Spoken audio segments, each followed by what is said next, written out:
24/7 Teachers Training, a lesson-by-lesson tutorial for homogeneous teaching. We are an EdTech textbook publisher.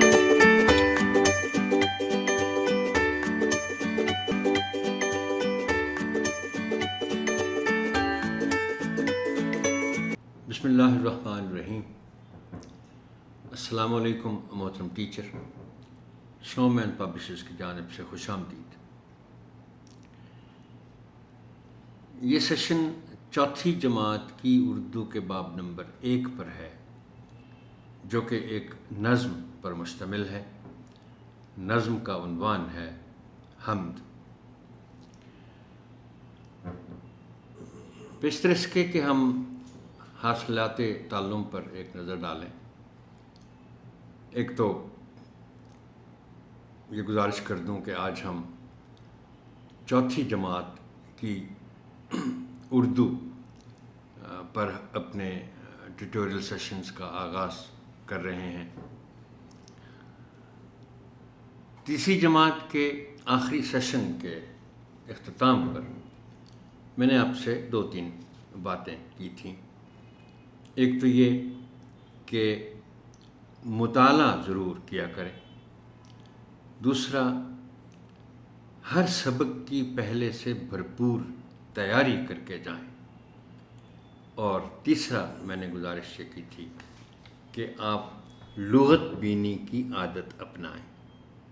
اگر آپ کے پاس اچھی لغت ہے تو اچھی بات ہے، ورنہ خرید لیں، اور یہ عادت ڈالیں کہ کسی لفظ کے معنی اگر آپ کو آتے بھی ہیں تب بھی آپ تجربے کے طور پر اس کا تلفظ دیکھنے کے لیے، اس کے ایک سے زیادہ معنی دیکھنے کے لیے آپ لغت ضرور استعمال کیا کریں۔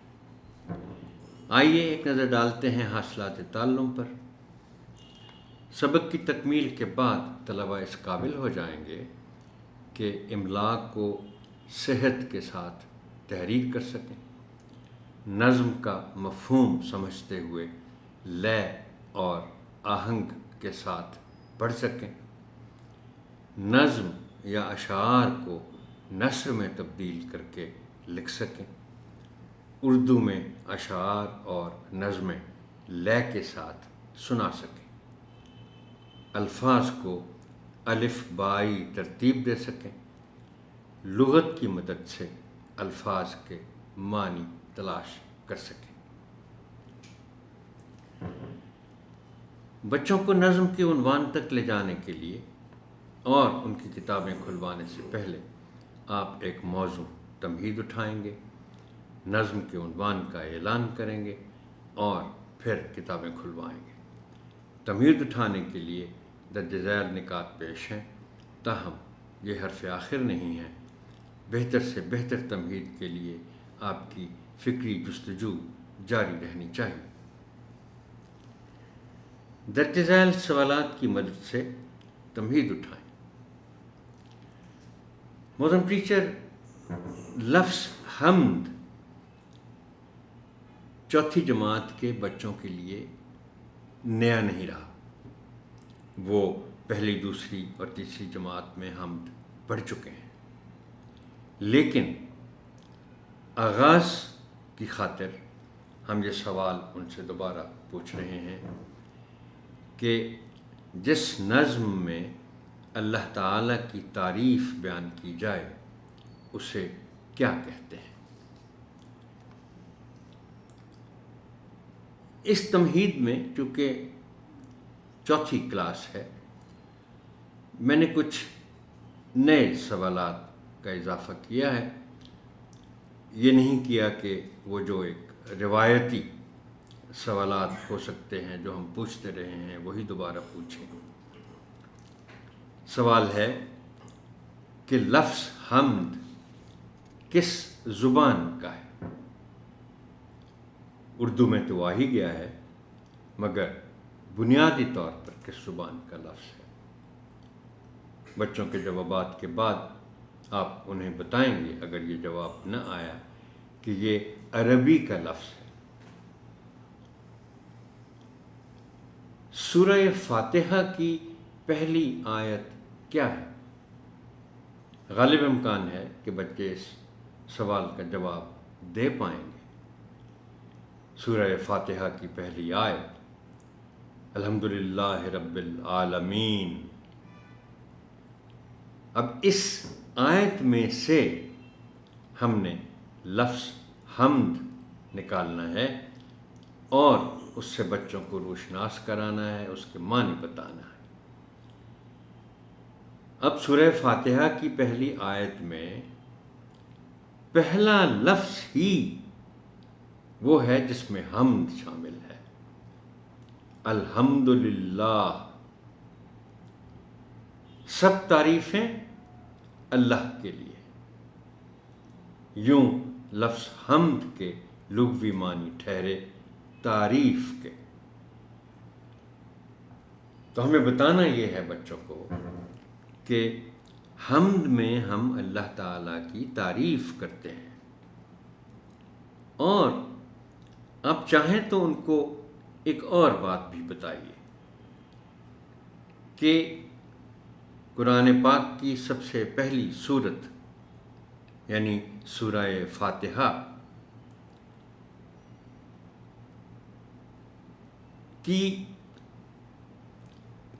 سورہ فاتحہ کے دو حصے کیے جا سکتے ہیں ایک لحاظ سے۔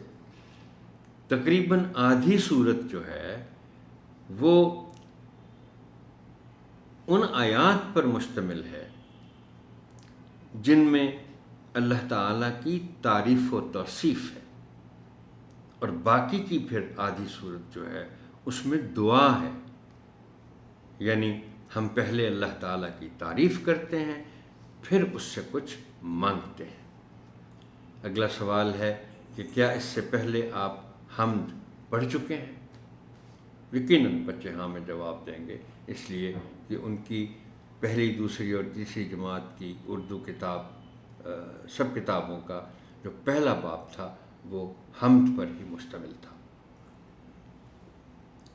حمد پڑھنے کے آداب کیا ہیں؟ یہی کہ جس کو کہتے ہیں غیر منقسم توجہ دی جائے حمد کو، اور کسی اور سرگرمی میں مصروف نہ ہونے پائیں جو پڑھ رہے ہیں یا جو حمد سن رہے ہیں۔ درجہ بالا سوالات پر مبنی گفتگو کے نتیجے میں بچوں کو نظم کے عنوان تک لے جائیں۔ اب آپ اشعار کی بحر اور لے کا خیال رکھتے ہوئے نظم کی قرأت کریں گے۔ آپ کے لیے میں قرأت کرتا ہوں۔ حمد۔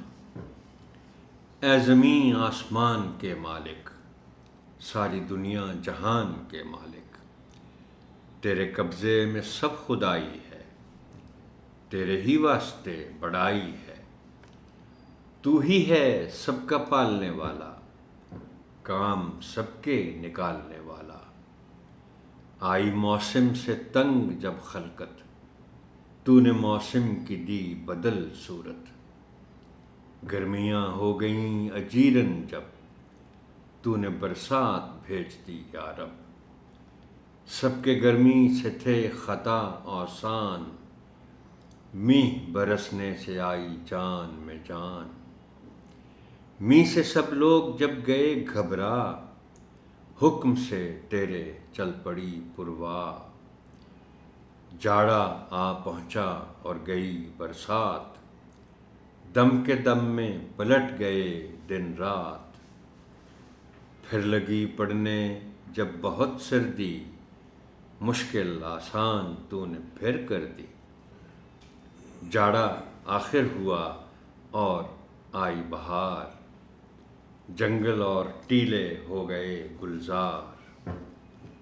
یوں ہی تو رت پہ رت بدلتا رہا، یوں ہی دنیا کا کام چلتا رہا۔ کیں صدا تو نے مشکلیں آسان، تیری مشکل کشائی کے قربان۔ طلباء سے نظم کی قرأت کروائیے، مناسب وقفوں میں تلفظ کی درستی کیجیے اور صحیح تلفظ کی ادائی کی مشق بھی کروائیے۔ اس ضمن میں درج ذیل الفاظ آپ کی خاص توجہ چاہیں گے۔ اوسان، یہ ان الفاظ میں شامل ہے جن کے پہلے حرف پر اگر کوئی اعراب نہ دیے گئے ہوں تو اس کو غلط پڑھنے کا امکان رہتا ہے۔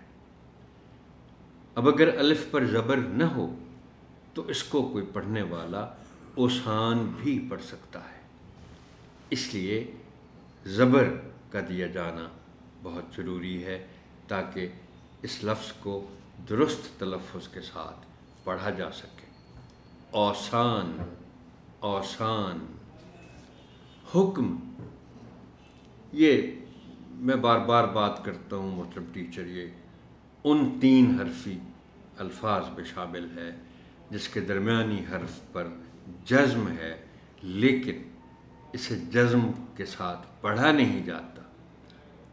آپ کو بھی یقیناً معلوم ہے کہ لوگ اس لفظ کو اکثر اوقات حکم پڑھتے ہیں اور بولتے ہیں، جو غلط ہے۔ یہ چونکہ عام بول چال میں استعمال ہونے والا لفظ ہے، جب بھی کوئی بات کرتا ہے تو ہم آگے سے کہتے ہیں آپ حکم کریں، وغیرہ وغیرہ۔ بہت،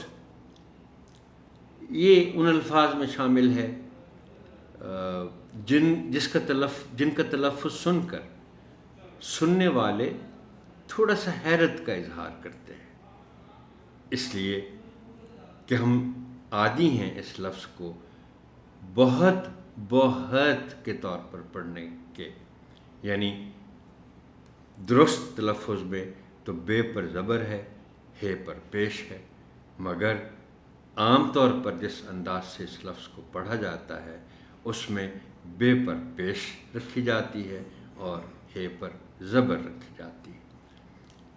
یہ یاد رکھنا چاہیے اس لفظ کو، خاص طور پر میں جیسے کہتا ہوں کہ شعوری کوشش درکار ہے اسے درست طور پر بولنے کے لیے۔ بہت، بہت، بہت، جب بھی آپ اس لفظ کو بولیں تو پھر یاد کر لیں۔ میں مانتا ہوں کہ پہلی کوشش میں کچھ ایسا عرصہ گزرے گا کہ پہلی کوشش میں اس کو غلط بول دیا جائے گا، لیکن وہی بات کہ اگر آپ شعوری کوشش کرتے رہیں گے تو آپ کو یاد آ جائے گا، نہیں میں نے غلط بول دیا، اس کو تو بہت پڑھنا تھا، بولنا تھا، بہت نہیں بہت۔ آخر بھی پڑھ جاتے ہیں لوگ، تو اس کو آخر پڑھنا ہے۔ مشکل کشائی، دیکھیے یہ جو کشا ہے وہ پھر اور لفظ بن جاتا ہے۔ کشائی کھولنے کا عمل ہے، مشکل کو دور کرنے کا عمل، اور کاف پر پیش کا خاص خیال رکھا جانا چاہیے۔ طلباء کو مشکل الفاظ کے معنی بتائیے، سمجھائیے اور تختہ تحریر پر لکھیے۔ آپ کی آسانی کے لیے چند الفاظ اور ان کے معنی ذیل میں پیش کیے جا رہے ہیں۔ خدائی، خدائی جیسا کہ میں عرض کرتا رہا ہوں پہلے بھی وہی بات کہ آپ جب لغت دیکھتے ہیں تو پھر ایک سے زیادہ معنی ہوتے ہیں اکثر الفاظ کے، تو ایک لغوی معنی پھر کچھ مجازی معنی۔ اب لفظ خدائی جو ہے اس کے ایک معنی تو خدا سے خدائی بنتا ہے، یعنی خدا کی ایک صفت خدائی، لیکن خدائی کے پھر دوسرے معنی ہیں کہ یہ کل کائنات، کل دنیا، کل جہان، اس کو خدائی کہتے ہیں۔ واسطے، لیے، خلقت، لوگ، مخلوق، اجیرن، مشکل، جس سے تنگ آ جائے انسان، وہ حالت۔ آسان، خطا ہونا، پریشان ہو جانا۔ آسان ہمارے جو حواس ہیں، ہماری جو ہوش مندی ہے،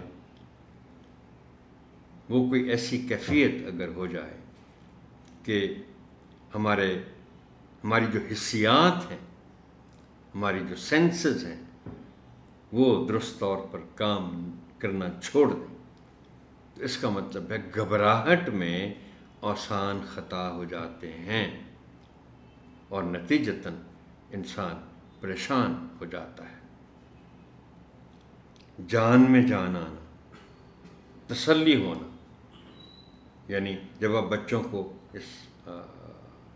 اس محاورے کے معنی بتائیں گے تو پھر یہ ان کو سمجھائیں گے کہ کسی وجہ سے انسان خود کو بے جان محسوس کرنے لگے، جسم مٹی ہو جائے، پریشانی میں، نا امیدی میں، اور نا امیدی کی حالت میں اگر انسان کو کوئی امید دلا دے، کوئی تسلی دے دے، تو پھر اس کیفیت سے انسان کتنی جلدی باہر آ جاتا ہے اور جان میں جان آ جاتی ہے۔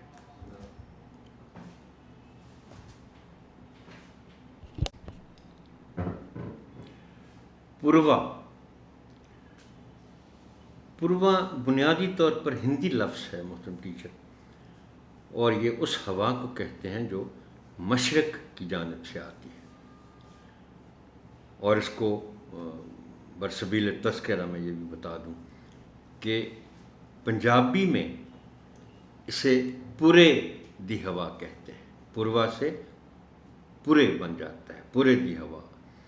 جاڑا سردی، دم کے دم میں، فوراً، دم کے معنی سانس کے ہیں، پل کے ہیں، تو ایک پل میں جو کام ہو جائے تو ظاہر ہے وہ فوراً ہی کہلائے گا۔ ٹیلے، ٹیلا کی جمع چھوٹی پہاڑی، ٹبا۔ اب یہ لفظ ٹبا عام طور پر پنجابی میں استعمال ہوتا ہے، لیکن یہ اردو کا لفظ بھی ہے۔ اگر آپ بہتر طور پر سمجھنا چاہتے ہیں اور بچوں کو سمجھانا چاہتے ہیں کہ ٹبا ہوتا کیا ہے، تو آپ گوگل یا یوٹیوب کی مدد سے آپ اگر دیکھیں گے، میں ذاتی طور پر محترم ٹیچر اسے امیجن تو کر رہا ہوں لیکن بیان کرنا مشکل ہے۔ یہ آپ یوں سمجھ لیں کہ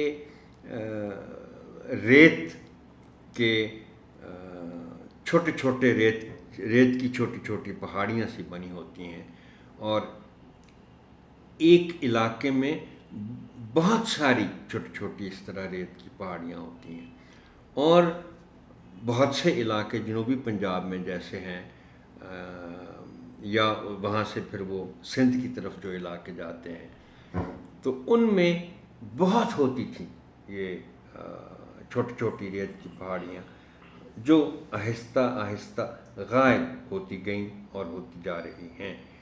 اس کے لیے بلکہ ٹبا تو تھوڑا سا بڑی جو پہاڑی ہے ریت کی، ٹبی بھی ایک لفظ استعمال ہوتا ہے، جو سب سے چھوٹی ریت کی پہاڑی ہے اس کو ٹبی کہتے ہیں۔ گلزار، باغ، چمن، رت، موسم، سدا، ہمیشہ، مشکل کشائی، مشکل آسان کرنا۔ اس کا تلفظ بتاتے ہوئے بھی میں نے اس کی تفصیل بتا دی تھی کہ اس سے پھر مشکل کشا بنتا ہے، جس کے معنی ہیں جو مشکل دور کرتے آپ کی، اسے مشکل کشا کہتے ہیں۔ مشکل کشائی ایک صفت ہے۔ نظم کا مرکزی خیال بیان کریں، ہر شعر کی نثری ترتیب کریں اور اس کا آسان فہم مطلب بیان کریں۔ بہتر تفہیم کے لیے درج ذیل اہم نکات نوٹ کریں۔ حمد کے اشعار پر مبنی درج ذیل نکات کی تشریح کریں۔ اب یہ مصرع ہے کہ تیرے ہی واسطے بڑائی ہے، اب اس کی جب آپ تشریح کریں گے، الفاظ تو سادہ ہیں مگر معنی اس میں بہت گہرے ہیں۔ آپ بچوں کو بتا سکتے ہیں یہ بول کے کہ اللہ اکبر ہم جب کہتے ہیں اور دن بھر میں 5 دفعہ اذان میں استعمال ہوتا ہے، بلکہ شروع ہی اس سے کرتے ہیں کہ اللہ اکبر، جس کے معنی ہیں اللہ سب سے بڑا ہے اور یہ بڑائی اللہ ہی کے لیے ہے، وہ سب سے بڑا ہے۔ حکم سے تیرے چل پڑی پروا۔ اب دیکھیں نا، اگرچہ اس مصرے کے معنی تو یہ ہیں کہ اللہ کے حکم سے پروا بادل اڑا لے گئی، لیکن اس میں پیغام کیا ہے؟ اس میں جو خیال ہے وہ کیا ہے کہ پوری کائنات میں جو کچھ بھی ہوتا ہے وہ اللہ کے حکم سے ہوتا ہے۔ اب یہ ہم اس بچوں کے ساتھ ظاہر ہے اس فلسفے میں تو نہیں پڑھ سکتے کہ یہ کائنات کیسے چل رہی ہے اور اللہ کے وجود کے لیے کوئی دلائل موجود ہیں کہ نہیں ہیں، حالانکہ بے شمار دلائل ہیں کہ اللہ موجود ہے، لیکن ہمیں یہاں صرف بچوں کو یہ بتانا ہے کہ کائنات میں پتہ بھی نہیں ہل سکتا اللہ کے حکم کے بغیر۔ وہ قادر مطلق ہے، سب طاقت اس کے پاس ہے، سو ہمیں اس کی مطلب اب اس میں سے مزید پھر یہ پیغام ملتا ہے کہ ہمیں اس کی بندگی کرنی چاہیے۔ تیری مشکل کشائی کے قربان، اللہ ہی سب کی مشکلیں آسان کرنے والا ہے۔ اور دیکھیے کہ اس نظم میں ایک اور شعر ہے۔ اب یہ جو تیری مشکل کشائی کے قربان کے جو معنی ہیں اس کا حصہ ہے ایک بات کہ اگر مشکل دن آئے ہوئے ہیں، انسان کوئی تکلیف میں ہے، تو اسے اللہ کے در سے یہ امید رہنی چاہیے کہ یہ سدا رہنے والی کیفیت نہیں ہے، اچھے دن بھی آئیں گے۔ اللہ اگر تکلیف دیتا ہے تو وہ امتحان لیتا ہے، اور جو انسان تکلیف اللہ کے شکر کے ساتھ، صبر کے ساتھ اس کو برداشت کرتا ہے، اللہ پھر اس کے لیے آسانیاں بھی پیدا کرتا ہے۔ اب ہم آتے ہیں متعلقہ حاصلات تعلم کے حوالوں کے ساتھ مشق، زبان شناسی اور لکھائی کے کچھ اہم پہلوؤں کی طرف۔ الفاظ کو الف بائی ترتیب سے لکھنا، صفحہ نمبر 7 پر زبان شناسی کے تحت حاصل تعلم ہے کہ طلباء الفاظ کو الف بائی ترتیب دے سکیں۔ اس سے پہلے پہلی، دوسری اور تیسری جماعت کی زبان شناسی کی سرگرمیوں میں ہم یہ کام کرتے رہے ہیں، اور آپ کو یاد ہوگا محترم ٹیچر کہ میں آپ سے گزارش کرتا رہا ہوں کہ یہ جو سرگرمی ہے الفاظ کو الف بائی ترتیب سے لکھنے کی، تو آپ اس کو پہلے حرف تک محدود رکھیں، لیکن اگر ایک سے زیادہ الفاظ کا پہلا حرف وہی ہے تو پھر میں کہتا تھا کہ آپ اس کو 2 حروف تک محدود رکھیں، لیکن اب یہ چوتھی جماعت ہے تو میں نے آپ پر چھوڑ دیا ہے کہ پہلے سے سوچ رکھیں کہ کتنے حروف کی حد تک ترتیب دلوانی ہے۔ اللہ تعالیٰ کی بڑائی سے متعلق حمد میں بیان کی گئی خصوصیات پر مبنی پیراگراف لکھنا۔ یہ تخلیقی لکھائی کے تحت صفحہ نمبر 8 پر ہے، اور اس کا حاصل تعلم ہے کہ طلبہ عبارت پڑھ کر اس کے خاص نکات تحریر کر سکیں۔ اور آپ سے میں نے گزارش کی ہے، یہ لکھ کر آپ دیکھ رہے ہیں کہ طلبہ کی مدد کے لیے مطلوبہ خصوصیات پر غور و فکر کر کے لکھوائیں، یعنی آپ پہلے سے تیاری کر کے جائیں تاکہ جب بچے لکھ پائیں۔ چونکہ پہلے سے اس کی گفتگو کے لیے میں نے آپ سے نہیں کہا، چونکہ نظم میں سے ہی اللہ تعالیٰ کی بڑائی سے متعلق جو خصوصیات بیان کی گئی ہیں نظم میں، انہی میں سے انہوں نے ان پر یہ پیراگراف لکھنا ہے۔ سو سرگرمی سے پہلے کسی گفتگو کی میں ضرورت نہیں سمجھتا، ان کو لکھنے دیں، لیکن چونکہ آپ پہلے سے خود تیاری کر کے گئے ہوئے ہوں گے کلاس میں، پھر آپ ان کو اپنی طرف سے یہ خصوصیات بتائیے گا تاکہ طلبہ یہ جان سکیں کہ انہوں نے کون کون سی خصوصیات ایسی ہیں جو چھوڑی ہیں، اگرچہ وہ حمد میں بیان کی گئی تھیں۔ یہ سیشن یہاں تک ہی محترم ٹیچر، آپ کی سماعت کا شکریہ۔ اللہ حافظ ناصر۔